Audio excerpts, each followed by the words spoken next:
बात यह है कि एशियन क्रिकेट काउंसिल का चेयरमैन मोहसिन नकवी हमारी एशिया कप वाली ट्रॉफी नहीं दे रहा।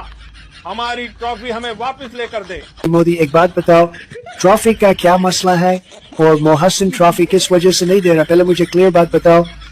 मेरी गोदी मीडिया ने इंडियन टीम को बोल दिया था कि तुम लोगों ने एशिया कप में पाकिस्तानी प्लेयर से हैंडशेक नहीं करना। इनकी फोर्स ने हमारे 6 रफाई को तबाह कर दिया था और फाइनल मैच जीतने के बाद पाकिस्तानी चेयरमैन ट्रॉफी मत लेना, बस ड्रामेबाजी करना, फिर देखना कोई इंडियन ऑफिशियल बंदा तुम्हें ट्रॉफी देगा। ओ ऐसी तो सारा मामला यही है। फिर तो मोदी, ये तो तुम्हारी गोदी मीडिया और टीम की गलती है। अब मैं तो कुछ नहीं कर सकता। अभी तो हमारे पाकिस्तान से मामलात अच्छे हुए हैं।